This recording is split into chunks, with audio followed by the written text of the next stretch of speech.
Hello everyone, today we're going to be taking a look at one of my favourite decks, Thunder Dragon. So, two quick things. One, is this the most competitive way to play the deck? Absolutely not. You can change out loads of things here. Thunder Dragons can play in any which way. You can play it with a whole mix of different decks, including things like Despia. Wasn't a big fan of that version. This is a more pure build, just taking advantage of some of the new support. You know, we're playing some DPE, we're playing Baron, some of the cool things going on there, just to show how the new support has helped Thunder Dragons. But the whole point of this is demonstrating, is Thunder Dragons able to keep up with the rapidly evolving metagame? The answer is no.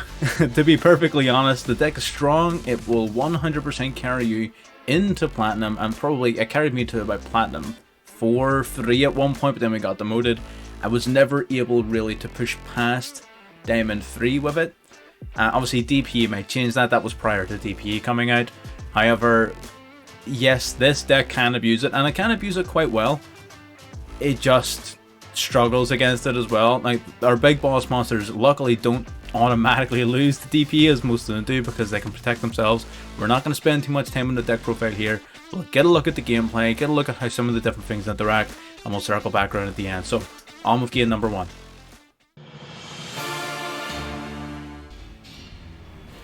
Alright, so getting into game number one.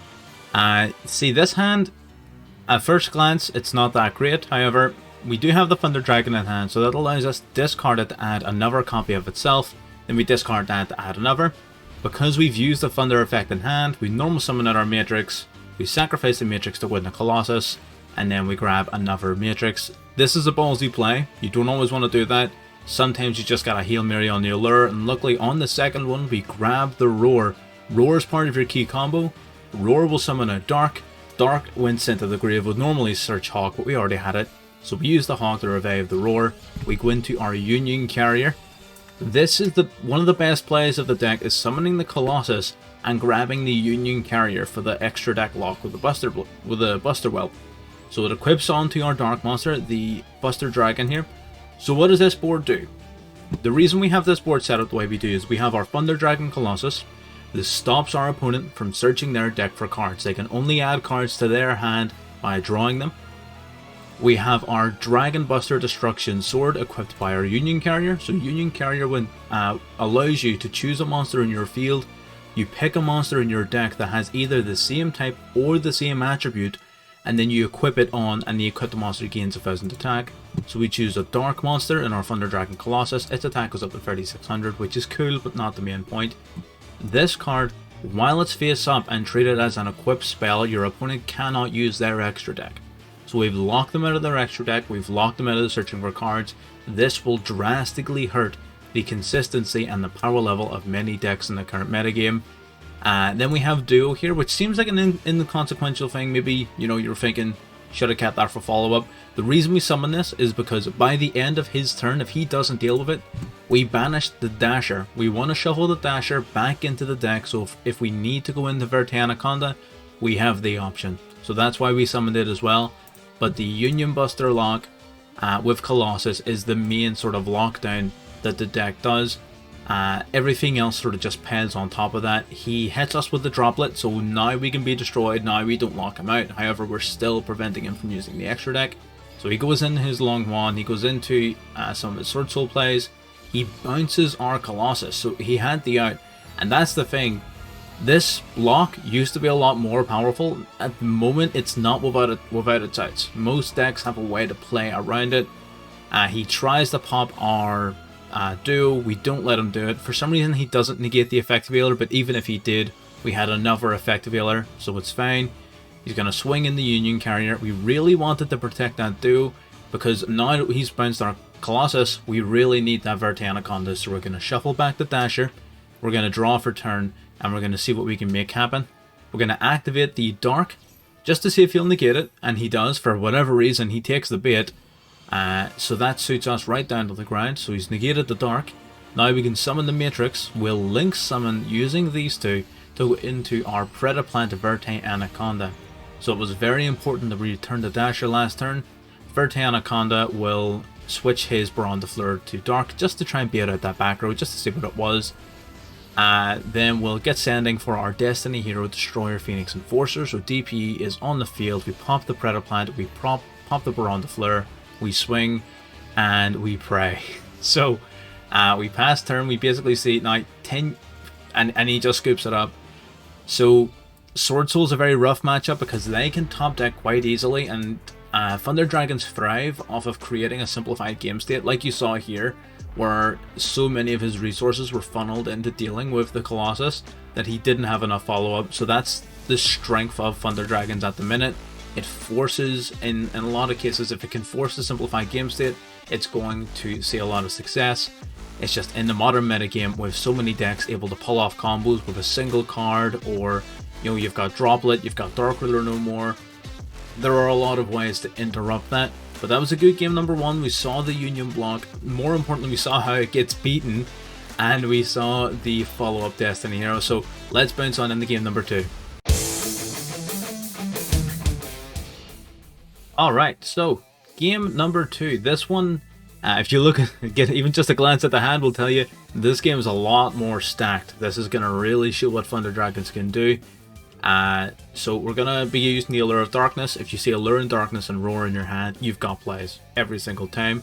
We discard our Thunder Dragon, we grab 2 Thunder Dragons so we can use Chaos Space to discard one, special summon out our Collapse Serpent.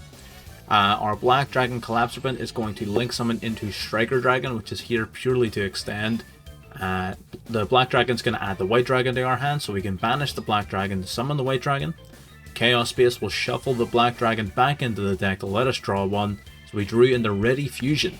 Ready Fusion is here to summon the Sea Monster of Theseus out to the field, which is a level 5 tuner. Level 5 plus your level 5 Thunder Dragon Dark, that gives you 10, and no bonus point for guessing who we're summoning off of that. So Baron de Fleur hits the field. Our Dark, because it was sent to the grave, will grab a Thunder Dragon Hawk from our deck. So with that in play then, what we're going to be doing is going into our Union Carrier. Union Carrier then, same as before, is going to allow us to do the Buster Lock. We go for an Allure of Darkness here. We drew into Call by the Grave, which is nice. Don't have the guts to shotgun another Allure, too much good stuff in the hand, so we're going to use our Hawk to revive a Thunder Dragon. Sacrifice that Thunder Dragon to grab the Colossus. He tries to Veiler us, which doesn't work because we drew in a double Call by the Grave, so there's not a mission. We'll get that banished, get that negated, so we can get our extra deck lock up and running. So that's grand. That gets our Buster on the field, and that's pretty much it. And spoilers, our opponent just quits. He scoops it up. There wasn't a chance. So what have we got on that board? We've got Colossus Lockout, can't search his deck. We've got the extra deck lock, he can't summon from the extra deck. It was a 10U player, I'll put his deck profile on the screen. We've got the Brawn Negate, we had Call by the Grave, we had Ash, we had a lot that time. So that was a much stronger showing. This is showing the Chaos Space engine in particular, how that really dramatically enhances the combo potential and the ceiling of the Thunder Dragon deck. I know a few people have been cutting it recently. I think with Verte Anaconda coming out and the importance of that extra deck lock with Sword Soul taking over the meta, I don't think that's very smart. I don't think that's wise at all. So I would definitely recommend playing the Chaos engine, and that's a perfect explanation and display of why. Can the dragons brick sometimes? Yes. But you're playing Thunder Dragons, you have to accept sometimes you're going to draw bricks. That's just how it is. So, excellent showing for game 2. Very short duel, but again, just showing the power of the deck whenever you draw into a really nice hand. So let's move on into game number 3, which maybe wasn't quite as fortunate. Alright, so opening up into game number 3. At a glance, this hand seems really powerful, but once you actually take a little bit of a look at it, you stop to look at it, you notice maybe there's not so much going on here. So we're going to do the standard play, discarding our Thunder Dragons to fill up the graveyard and trigger the requirement for our Colossus. We'll summon the Colossus. We're going to hope that that's enough to at least slow him down until we can get to our next turn.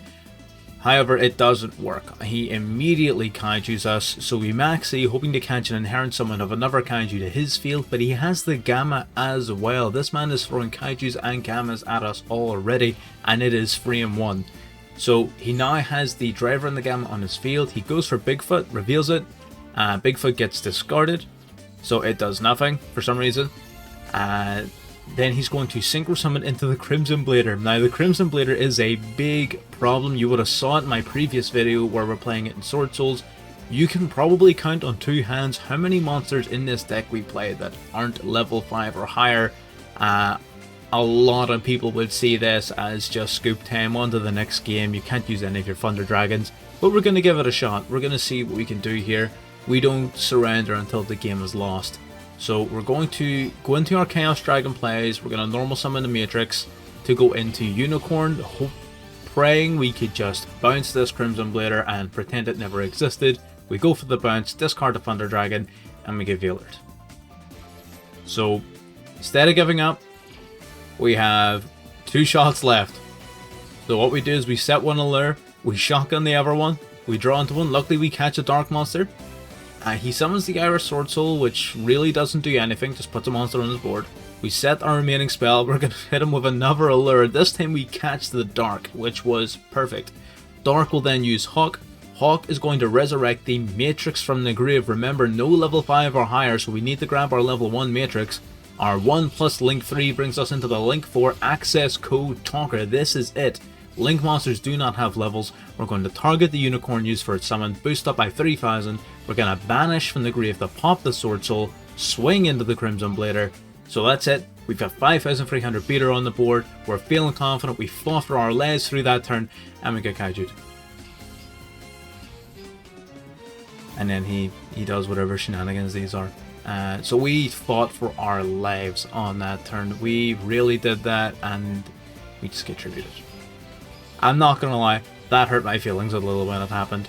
So what we're doing here is my initial plan, because I have the memory of a goldfish, as I was trying to go into the Destroyer Phoenix Enforcer, because I thought I'll stop his kaiju by destroying both my Destroyer and the Predaplant, forgetting that I banished the Dasher.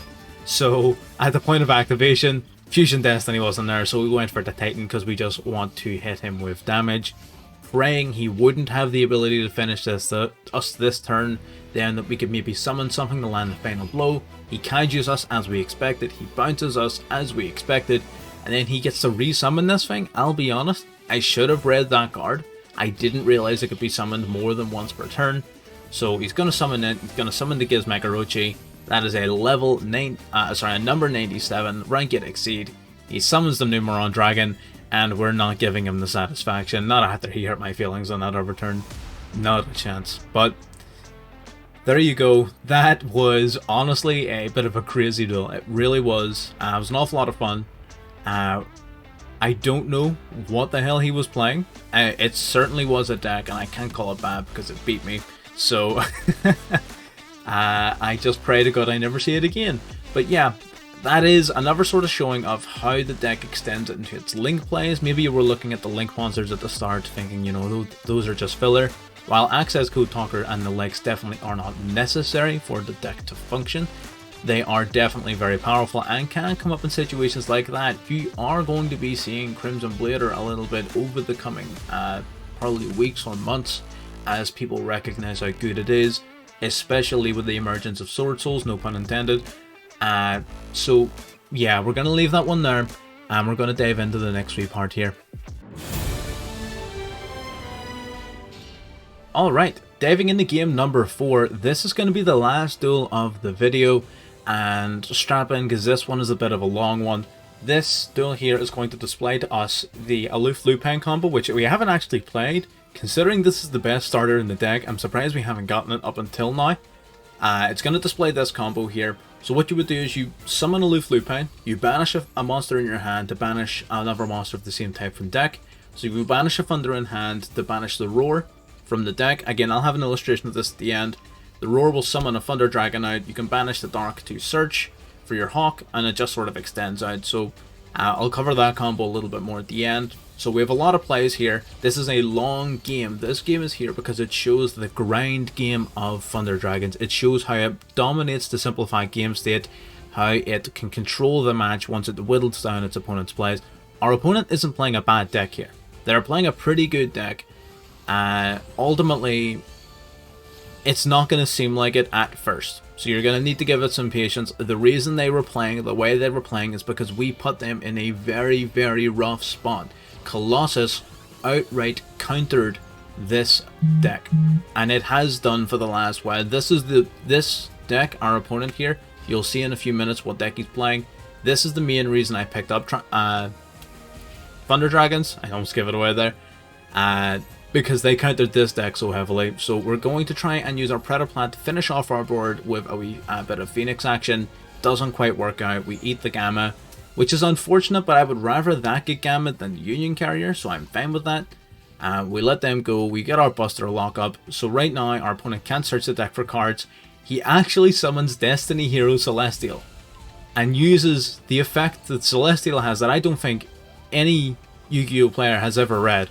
If he attacks, he gets to destroy a face-up spell. The perfect card to counter the Buster Lock, and I'm astonished. So, either way, we move on. He didn't have anything to extend past that, so we're just going to pretend it didn't happen. We're going to get swinging. So we've already created a more simplified game state. He still has 4 cards in hand, so he still has potential to complicate the game. So we're going to have to try and keep an eye on that. But we have 2 negates in hand. He's got 2 back row, 1 set. So it looks as if he's either playing a more back row centric deck or he's struggling. So he hits us with Caught by the Grave, which is a strange one for a back row deck. So I'm starting to think, okay, maybe he's just bricked. Maybe the Colossus is really getting him. So he negates our Roar. So again, we're going to swing in with our Collapse Event. We're too small. He's playing Tri-Brigades. The reason he's playing Tri-Brigades the way he's playing them is because he has no other choice. His Nerval can't search, so even if he summons his Nerval and uses Almirage, he can do nothing. He doesn't get the search, he doesn't get to grab his Caress. He banishes an Aloof Lupin to negate our Aloof Lupin, but we weren't activating its effect. I don't think he was paying too much attention there. So we destroy another Nerval, then we swing directly with our monsters here. We're just looking to take advantage of the game state. Moving into this turn here, he summons Nerval. Now he's got enough monsters in grave to use the effect, but we Veiler it. Veiler is extremely powerful against Tri-Brigade decks in particular. I love waiting until they banish the resources and then just getting them right at the end of their resolution. I love doing that to Tri-Brigades. This deck, and Tri-Brigades, don't forget, is still one of the most dominant decks in the metagame. In recent tournaments, it has been competing with and surpassing Sword Soul 10E decks in terms of performance, not in terms of number of entries, but in terms of top cut finishes. I believe in one of the most recent Master Duel meta tournaments, there was 3 top cut finishes from Tri-Brigade Zodiacs, whereas there were only 2 top cut finishes from Sword Soul 10Us. Again, people are still learning the deck. So this is still a very competitive deck. It's still up there, competing and swinging with the best. So being able to completely nullify an entire deck that is that powerful and that popular is no mean feat. So this is a demonstration of how Thunder Dragons, while not exactly top tier, do have a lot of counterplay against certain decks in particular. So that'll do it for the gameplay, that'll do it for our 4 duels. This was a little bit of a longer one. Let's dive into the deck profile, cover off some of the combos that maybe went by a wee bit quickly, and then we'll wrap it up. Hello and welcome to the deck list section of the video here, closing it out. Now, right away, reiterating what I said at the start, this deck is not top tier. It is good, it is viable, it will win you games. However, don't expect to be climbing to Diamond 1 with this deck as easily as you would another. I have no doubt that it could do it if piloted in the hands of a true Thunder Dragon champion. I will be the first to say that I am no such player. I'm pretty good with the deck. I am really a big fan of it. I initially started playing this deck back when I was a Duel Links player, and it just sort of captivated me. The entire idea of this cyclical sort of nature, you know, the continual banishing, the continual summoning, really drew me in. And then seeing the boss monsters, just the iconic Colossus and the Titan, and just how cool they were, how destructive and impactful they seemed when I first started getting into Master Duel,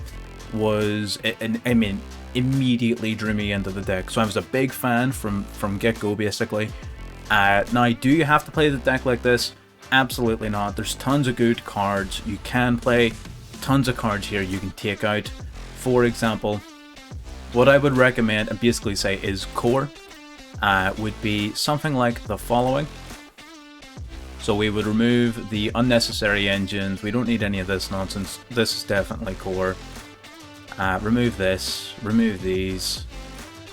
I would say something like this is core. Now, again, the Chaos Dragon engine, people are cutting it. You don't need that. The Instant Fusion and Ready Fusion, you don't need them. Usually then what I would recommend is if you're not playing the Chaos Dragons, then play the Destiny Heroes. If you're not playing the Destiny Heroes, you know, always have some sort of backup engine for backup boss monster there. Other than that, play it however you want. If you want to have a deck like this, and then just 700 hand traps, by all means. It will work just fine for you. I really am a fan at the minute of Cross-Out Designator. It has to be one of my favourite cards in the metagame right now, purely because I hate dealing with hand traps. Everyone does. It's the least fun part of it. So I typically tend to run a lot of hand trap protection, run Nibiru protection, because nothing makes me quite as upset as Nibiru. So being able to stop that with the Cross-Out Designator is fantastic. Things like that. The Chaos Engine, phenomenal for putting multiple cards on board for a Destroyer Phoenix Enforcer or the Union Carrier. Those would be the main plays for the Chaos Engine.